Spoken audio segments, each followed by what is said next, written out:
stage, I'll make a quick housekeeping announcement for everyone that's flown into Cape Town. We do have an airport transfers desk set up right outside Somerset Suites, my apologies. Please do go to the desk and reconfirm your transfers.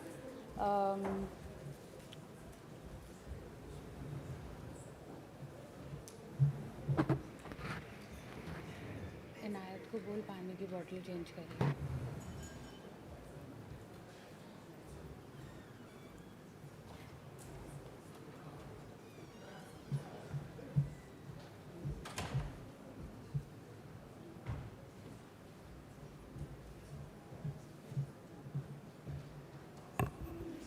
All right. Our next session, Urban Futures in the Global South. I'd like to invite our speakers, Sebastian Delpino, architect, S&D Architects from Chile, Mariana Rondon, Program Director for Plataforma CIPO Brazil, and Dikshu Kukreja, Managing Principal, CP Kukreja Architects and Honorary Consul General of the Republic of Albania.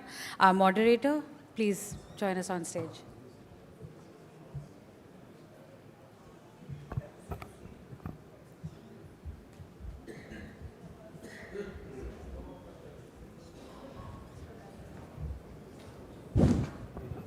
All right. So over to you.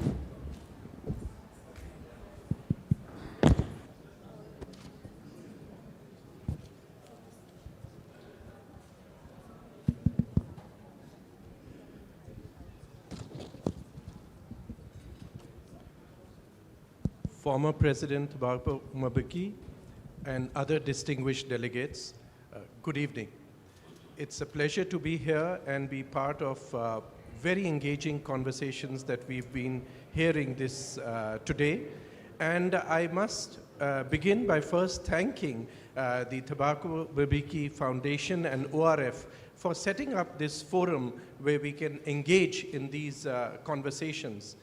And while we have spoken or heard a lot today about a plethora of issues, particularly related to the Global South, I think one of the aspects we need to now engage in is about our physical environment, and that's how our cities are poised in the 21st century. And while we are in this beautiful city of Cape Town, we cannot but remember that just a couple of years ago, this is a city which was running dry completely on water, one of the basic necessities for our existence. And the city that I come from, New Delhi, right now as we speak, has turned into a horrific gas chamber where the air quality index has reached a level which has actually gone beyond any scale of measurement. And that's where New Delhi is headed.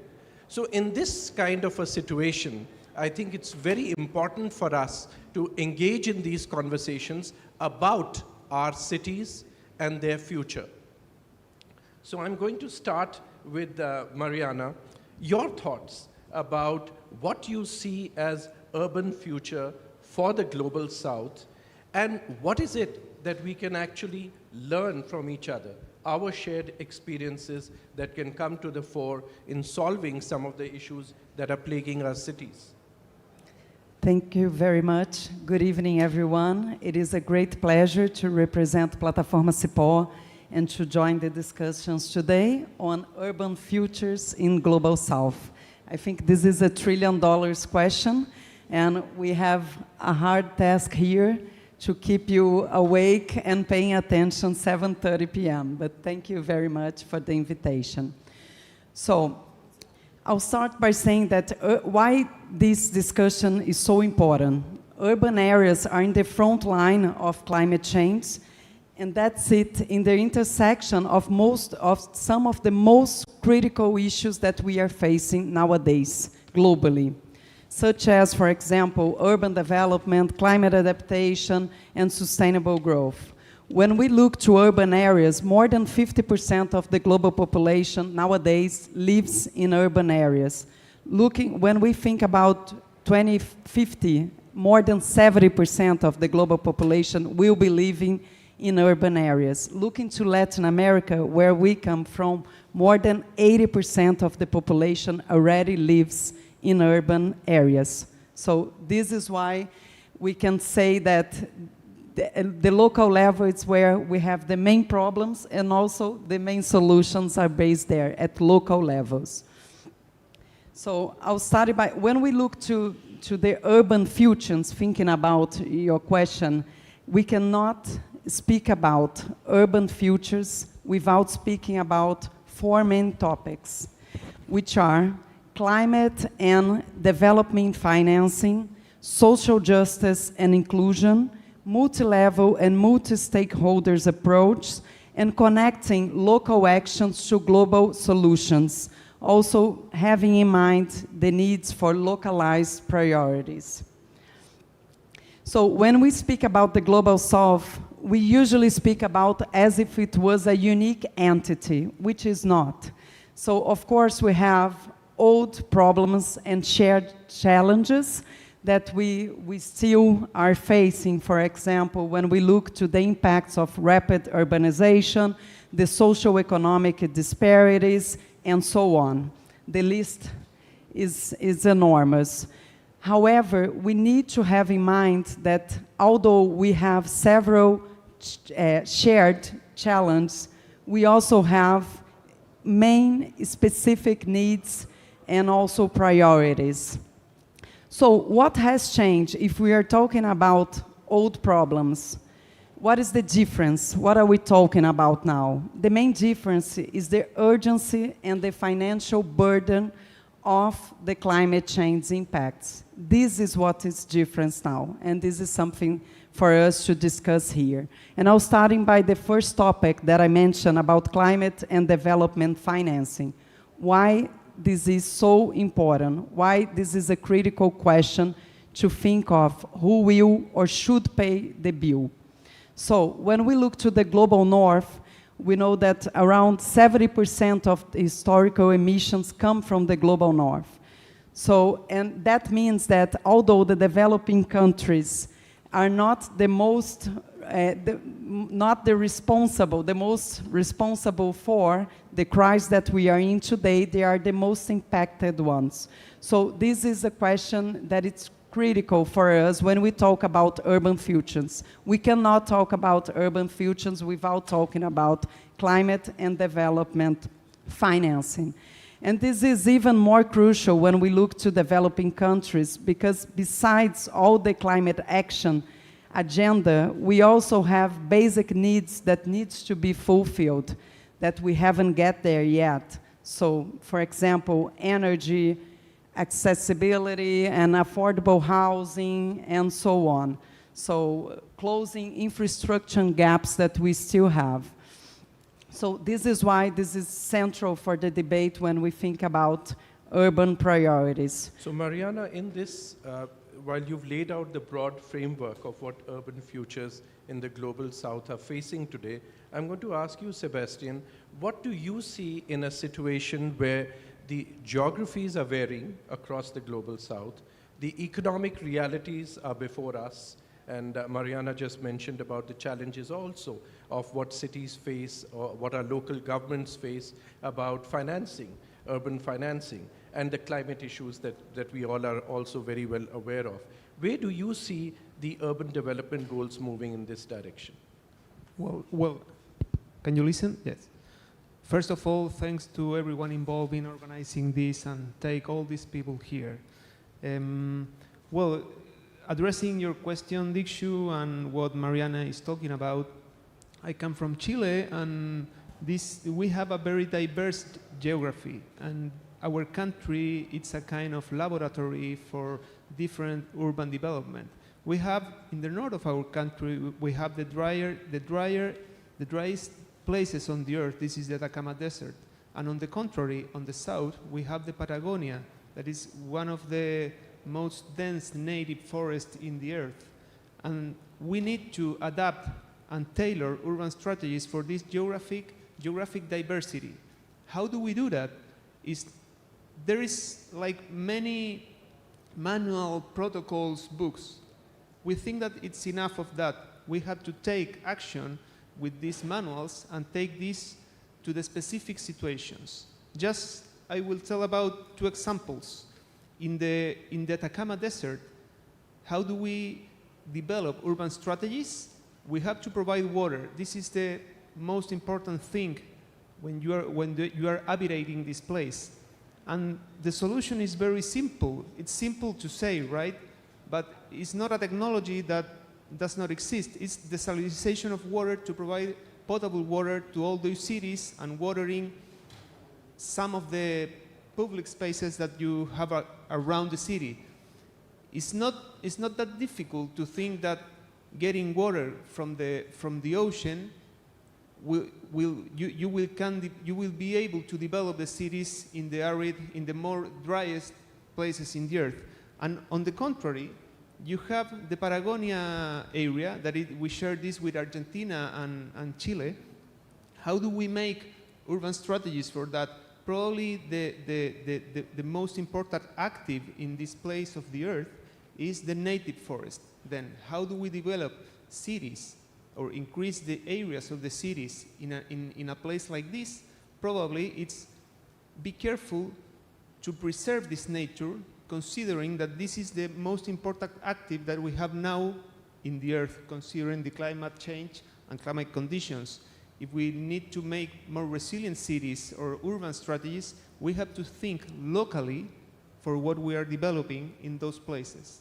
So I think that's very interesting when you talk about think locally, because on the one level, if we see our cities, be it in Chile, Brazil, India, Indonesia, South Africa, and so on, across global South, the challenges faced are very similar. And yet, the idea of engaging with local communities, I think, is something which is very important and has been part of even the SDGs. And I remember this morning when Minister Sharma mentioned this statistic, astounding statistic, that only 17% yet has been achieved of the SDG goals, which are actually meant to be 100% achieved by 2030. So I'm going to ask you, Mariana, about how can we have these UN SDG goals really now fast-forwarded towards meeting the success that they had to. And for that, how can we engage with local communities to make this happen? So the first thing, when we look to the SDGs, although it's a universal framework, the first and main issue we need to think about localizing the SDGs. So to make sure that this light is so strong, sorry, so that we adapt, we make sure that the global solutions that we have are adapted at local level. So that means to have targets and local indicators, first of all, to track on this, and to engage local communities, and especially the most vulnerable ones, are key in this process. We are not going to get there if we truly don't engage the local communities and the most affected ones. And there are several methodologies and tools to do this nowadays. The UN, we can think of, for example, they have the ESG forums, they also have the budget participatory process. So there are several ways of achieving it to make sure that the public policy, they reflect the needs and the voice of the most needed and also the most vulnerable ones. So without it, we are not going to get there. The other thing is, again, about the financing. So when we see, it's not only about how much we are talking about, the quantity, the amount of the resource, but also the quality of these and how, especially local governments and cities, how they can access. When we think about Global South, the vast majority, I would say, of local communities and local governments, states and local and municipalities, they don't have the capabilities, the technical knowledge, for example, to assess these funds that we have in place nowadays. When we look to multilateral development banks, for example, they do have some financing tools and mechanisms, but how do we make sure that the cities and the state government, so we are talking about the local level, how do we make sure that they can access these? And the first thing is about technical knowledge. So the South-South cooperation plays a key role here, because as we already spoke, we do have several challenges that we shared, and we also have great solutions and best practice to be shared. And this is something that we need to better explore. I agree with you, and one of the things that is generally spoken about a lot is that the policies that are made at the local government level, how much do they actually end up engaging with the communities? How much do they have the technical skill to be framing those policies? Because if the policy goes awry, the results of implementation are bound to go in the wrong direction. So from that point of view, I think there is a lot of opportunity to see and seek and share knowledge between the global south, the cities. I'm going to move to one of the other very pertinent aspects I think cities across the globe which they are facing is about climate change. And as a result, how can we create climate resilient cities? Because today, across the world, across geographies, you find that there is always issues about climate change and how perishing the results are. So I'd like to know from you, Sebastian, how do you see the aspects of learning that can take place within Global South? Because for long, we have followed examples from Western nations or the Global North, and not necessarily those solutions today can be applied to cities in the Global South. The context has changed. Frankly, the climate and its challenges have changed. So how do you see that? Well, first of all, we have to think that in Spain, a few weeks ago, they get flooded. It's not only on the Global South, what the problems with the climate change that we're facing.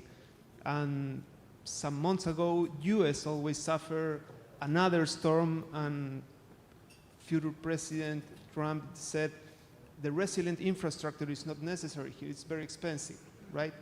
And if we take these issues that I guess are the same issues, but to the Global South, we have to think with the nature in the cities, not against the nature. Then again, I will go up with some examples that we have in this case in Santiago and probably in many other cities or cities where you live.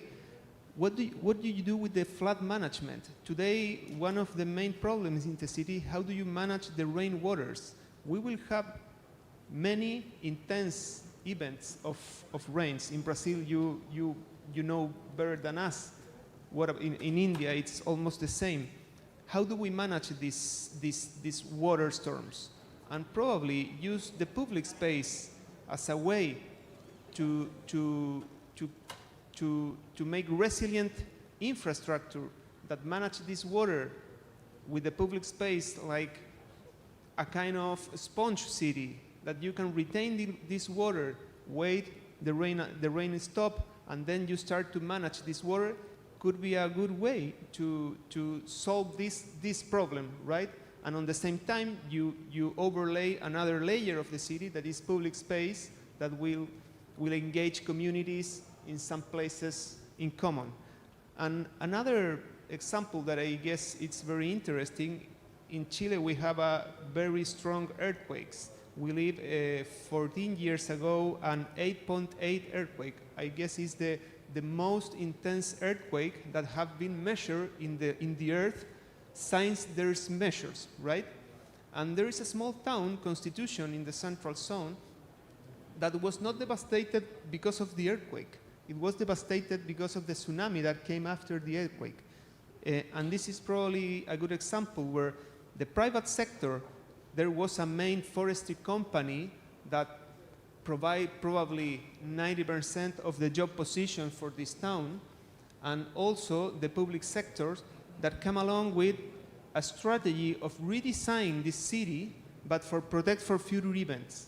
And then they use or consider the forest, for instance, as a way to mitigate new waves in the future, and start to plan that city or redesign that city with these considerations. This is, I feel, different tools that we can use in the entire Global South and maybe in the North or the Global North or in every country to face these kind of challenges. That's true, but you know, a lot of times we hear when you speak about infrastructure for cities, the first thing that comes on people's mind is, where does the money come from? How do you make sure that there's urban financing? In that situation, there's a lot of discussion on public-private collaboration. Where can the public-private partnership come forward to transform our cities? So what do you feel about it, Mariana? How do you see this? Do you, first of all, see this as a viable model? And if so, how do you think it can really be put in place generally across cities in Global South? Definitely. So the challenge that we have are extremely complex, and we need everyone in the table. First of all, working together and in partnership. The other thing that I wanted to raise is that the solutions are already there.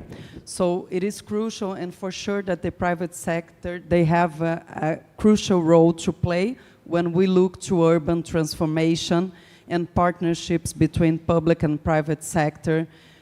We can look for technology, innovation, and also access to universal service as well, which is quite important, looking to, for example, water supply and so on. But there are, besides the public and private partnerships, also a very interesting experience that we have, for example, in Brazil from local governments. We have several consortiums of state governments that are working together to exchange and also to exactly what you said. So they are bringing together the experience and also the lessons learned from different weather extreme that they have been through, the different states, and sharing knowledge and how they can work together. So also another interesting that I just remember, it's in the state government of Espírito Santo.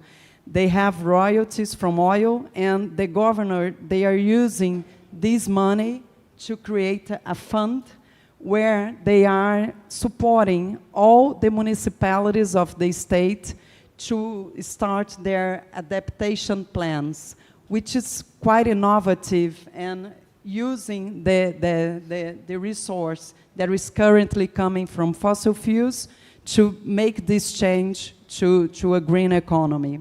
So there are many innovative examples out there. You know, this kind of a session about our cities, I would have imagined Samir would have given us 2 hours to talk about it, but he's planted a time bomb in front of me, which is ticking away.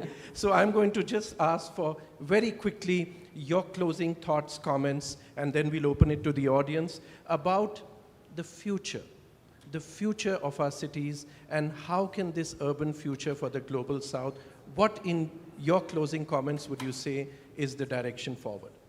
So we'll go with you first, Sebastian. Okay, thanks. Well, considering that urban areas are under a really huge pressure because of the opportunities that urban areas presents, we have to take advantage of the rural areas. How do we plan these rural areas? Those are constellations of small towns or medium-sized cities. Take advantage of this. Probably we have to put an eyes on these places, but thinking a kind of development that preserve the nature in cases where the nature is like an active for tourism, for preserve temperature or whatever, and on the other side preserve agricultural land. It will secure us to have food for the future, right? Even when now we can produce meat that is not meat or milk that is not milk, but we need that land for produced food. This is one thought. And another that I think it's more broad, in the city there is a lot of money. Resources will come.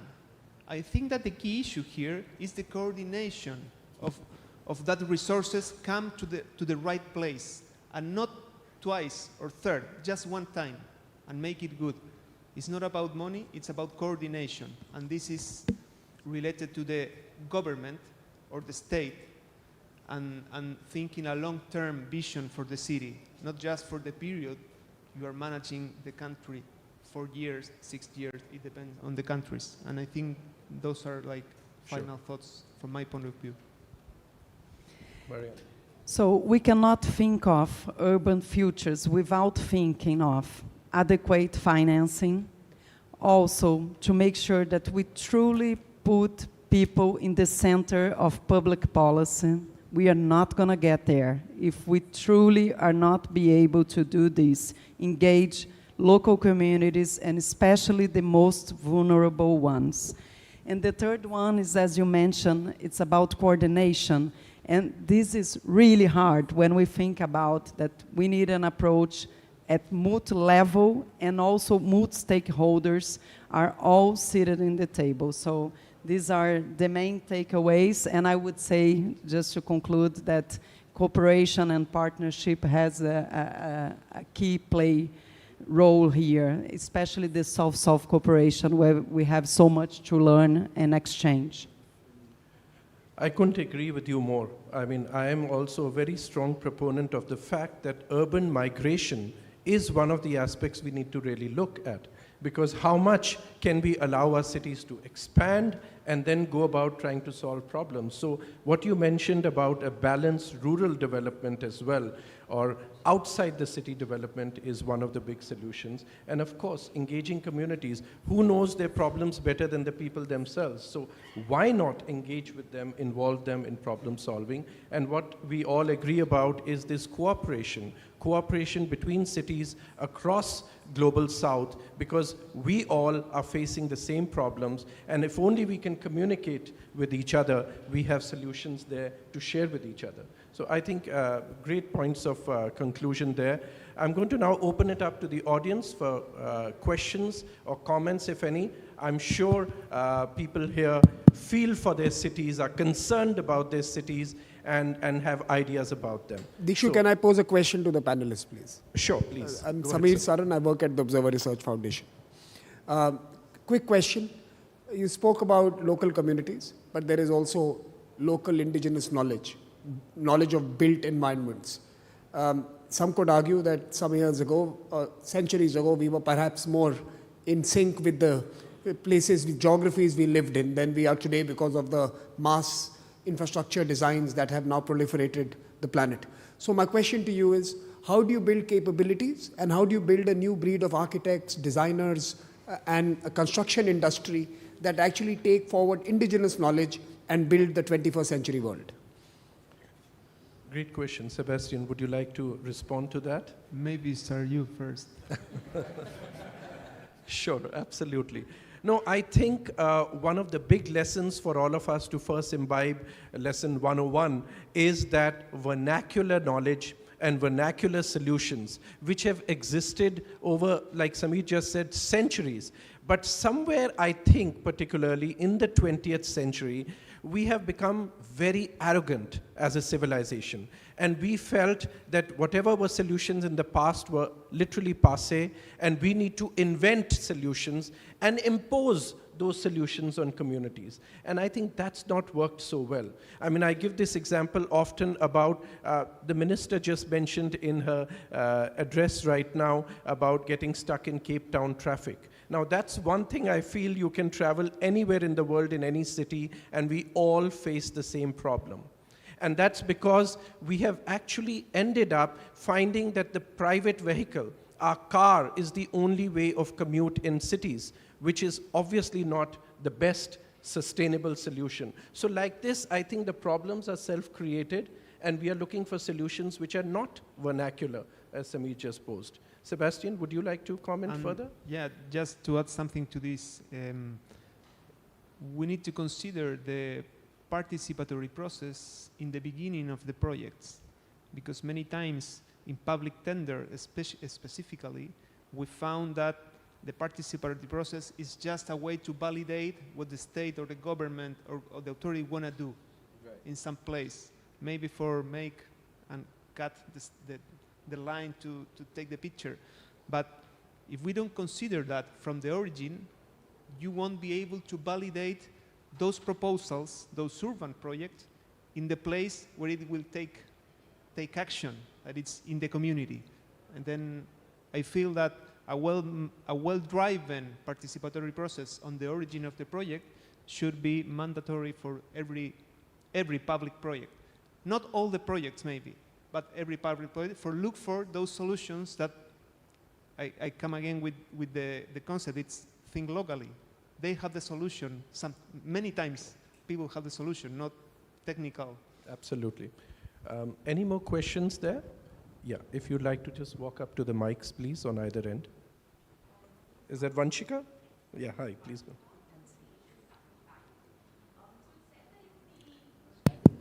Could you speak up louder or maybe closer to the mic? So it said if the 19th century was a century of empires, the 20th century was a century of nation states, the 21st century is really going to be the century of cities. I'd like to know from you all if you could pick some best practices and cities that you feel are really exemplary examples of urban futures, and what features of those cities are that you could highlight with us and share with us. Excellent question. Either of you, would you like to answer that, Mariana? In your experience, where do you see any cities that come to your mind as best practice, or cities from where we can imbibe certain aspects? I think we don't have one city with one best practice. We have several cities with several best practice, and that's what we need to look at. So when thinking about cities and local governments, this is why it's so important to understand that, again, although the challenges are shared among us, we do have specificities, but the solutions are already there. What we need to do is technical cooperation, which is really hard to do it properly. And I mean South-South cooperation, global South cooperation. So it doesn't come to my mind like one example of city, but several. It depends. When we look to education, to, I don't know, to waste systems, and there are several examples. And also in Brazil, as I mentioned, we are having several experience with, it's not cities, but local governments, state governments working together from consortiums to exactly for this, to exchange knowledge and work together in the same challenge that they are facing. Sebastian. I think it's not, I agree with Mariana, it's not about one city as an example. I feel that it's about initiative in different cities. And nowadays, we're facing many sport games that are globally. And World Cup here in South Africa 20 or 12 years ago, what happened with this infrastructure today? Or in Rio de Janeiro with the Olympic Games, what happened with this infrastructure? Millions of dollars used for just 1 or 2 months. What could you do with this today? Then, again, I come up with some examples. In Chile, we host the Pan American Games for 2 months. We need to host 5,000 sport teams for different countries. And we build up social housing that in the first stage was used for sport teams, and after this was part of social housing that the state gave to many families, 1,000 families. And this project was a way to consider the public infrastructure with dual uses. First, one use, after, or in the second stage, another use. And all this money was used to improve the city, not for build up new infrastructure that after the games, we will not be able to support or maintain this infrastructure. Then those are initiatives, more than cities. I feel that are initiatives, because even in the best city of the world, if for you it's somewhere, there are going to be many issues. It's about initiatives, and how can you coordinate those initiatives? So I think in that respect, conversations such as this at least can be the beginning for engaging us and for initiating where probably other initiatives can then develop into programs, policies, and then the sharing of knowledge, like we are talking about, can actually go about helping in shaping our cities in the 21st century, as Vanshika just mentioned, the century for cities, that we can actually create more livable communities. So we could carry on with these conversations, but time's certainly up. But I would urge you to keep thinking about this issue, because really where we live, where we exist, should be at the core of our hearts and our value systems, and that's the only way we'll find the right, honest solutions to it. So thank you very much, and I once again appreciate the organizers. Thank you. If I could request our panelists and our moderator to join us at the front of the stage for a quick photograph, and my team.